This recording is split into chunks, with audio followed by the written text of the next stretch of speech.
De plus en plus de bodybuilders utilisent des substances dangereuses et illégales pour parfaire leur propre idée du corps parfait. Mais lorsque les années passent, les problèmes finissent par se multiplier. Voici 10 bodybuilders qui ont très mal fini. Romario dos Santos. Les amateurs de culturisme ont souvent une idole à qui ils veulent ressembler. Dans le cas de Romario dos Santos, il s'agit de Hulk. Sa passion pour ce personnage de fiction vert aux muscles exagérés a bien failli faire perdre à Romario ses 2 bras. Après 3 ans d'injections répétées d'un dangereux mélange d'huile et d'alcool, des bactéries avaient commencé à lui manger les muscles de l'intérieur. Ainsi, alors qu'il est âgé d'à peine 25 ans, les médecins lui annoncent qu'ils vont probablement devoir lui amputer les bras. C'est là que le bodybuilder brésilien réalise le risque énorme qu'il a pris en s'injectant du Synthol pour gonfler ses biceps et il décide de tout arrêter. Heureusement pour lui, l'équipe médicale a pu enlever les muscles affectés sans lui enlever les bras avec. Depuis, il a repris la pratique de la musculation sans utiliser de drogue. Comme quoi, il n'est jamais trop tard pour bien faire. Gordon Kimbrough. Un jour, dans un accès de rage, Gordon Kimbrough, un célèbre bodybuilder, poignarde sa fiancée quand elle lui annonce vouloir le quitter. Il se retrouve donc derrière les barreaux pour 27 longues années après avoir tué celle qui avait partagé sa vie pendant plus de 4 ans. Cette explosion de colère incontrôlable causée par les stéroïdes est un phénomène connu chez les culturistes. Des dizaines de meurtres ont été commis par des individus alors qu'ils étaient sous l'emprise de ces produits chimiques achetés le plus souvent au marché noir. Terry Harris. Il n'y a pas mieux que le sport pour entretenir son corps et rester en bonne santé. Cela est normalement vrai. Mais dans le cas de Terry Harris, c'est justement le culte du corps et surtout l'excès de stéroïdes qui aura raison de sa santé. La bodybuildeuse est décédée d'une crise cardiaque dans un gymnase à Dallas 48 heures seulement après une compétition qui avait mis son corps à rude épreuve. Une triste fin qui prouve que les hommes ne sont pas les seuls à abuser des drogues au nom du sport. Nasser El Sambati.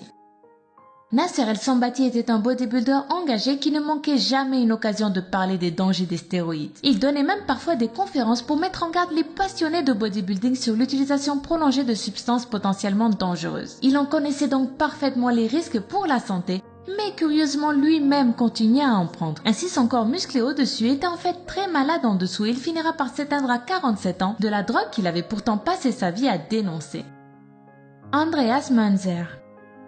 Andreas était célèbre principalement pour 2 choses. Il était probablement l'homme qui avait le plus faible pourcentage de graisse dans le monde entier et il était totalement fan d'Arnold Schwarzenegger. Il passait ses journées à l'imiter et n'avait qu'un but dans la vie, lui ressembler le plus possible. Cette ambition le poussera à consommer très régulièrement des stéroïdes anabolisants, des hormones de croissance, de l'insuline et des diurétiques. Un cocktail bien dangereux qui lui causait des tas de problèmes. Son foie était recouvert de tumeurs, son cœur pesait le double d'un cœur normal et surtout, il souffrait constamment de terribles douleurs à l'estomac. Andreas Munzer était en si mauvais état que son corps finira par lâcher un jour de 1996 suite à une violente hémorragie abdominale. Les médecins qui réalisèrent l'autopsie de Munzer déclareront plus tard qu'ils n'avaient jamais vu autant de choses bizarres à l'intérieur d'un corps humain. Sally McNeil.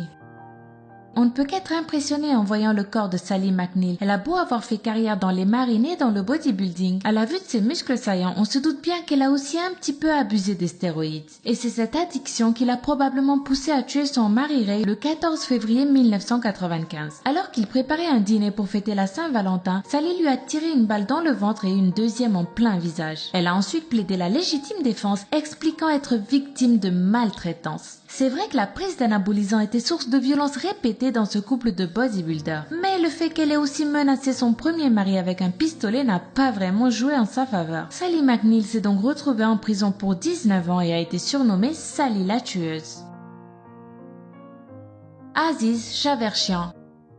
Ancien maigrichon, Aziz Shavershian ou Ziz selon son pseudo, avait prouvé au monde entier que les ectomorphes aussi pouvaient devenir de bons culturistes. Véritable superstar en Australie, Ziz était ce que l'on appelle un bon vivant. Il passait ses journées à danser, adorait se balader dans la rue torse nu ou encore signer des autographes sur les poitrines de ses fans. Mais surtout et par-dessus tout, Aziz Shavershian était passionné de musculation, grâce à laquelle il tentait d'impressionner les jolies filles qu'il fréquentait. Quoi de plus normal à son âge, me direz-vous? Mais ce qui n'était pas normal, c'étaient les substances très dangereuses que Ziz s'injectait quotidiennement pour accélérer son évolution. Ainsi, un beau jour, sans crier gare, son cœur s'arrêta soudain de battre alors qu'il avait à peine 22 ans.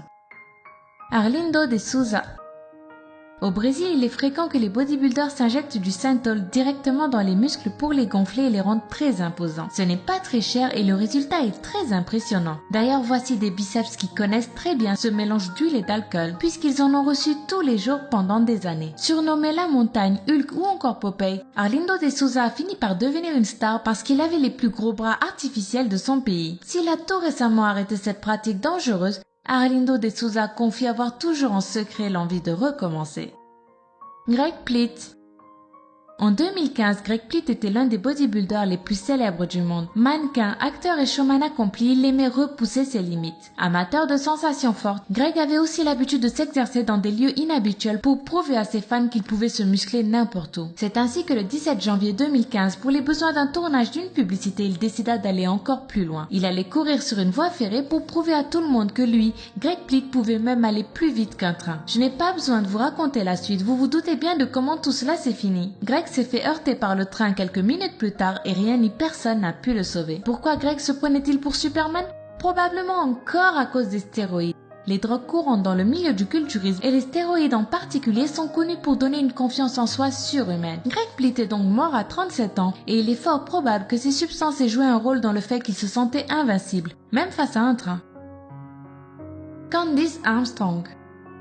Tout est allé beaucoup plus vite pour Candice Armstrong lorsqu'elle a commencé à s'injecter des stéroïdes. Certes, vous vous en doutez, elle a rapidement développé des muscles dignes d'une bodybuildeuse professionnelle, mais ce n'est pas tout. Elle est devenue poilue, sa voix est devenue très rock, ses seins ont laissé place à des pectoraux et même ses règles se sont arrêtées. Mais le changement le plus choquant a été l'apparition d'un petit pénis dans les parties intimes de Candice. Elle a même fini par être interdite définitivement d'entrer dans les toilettes pour dames de sa région natale près de Londres. Mais malgré ces petits désagréments, Candice n'a absolument pas l'intention d'arrêter de prendre ces fameux stéroïdes. Elle a déclaré que les injections avaient transformé son corps de façon permanente et qu'il était de toute façon impossible désormais de faire marche arrière.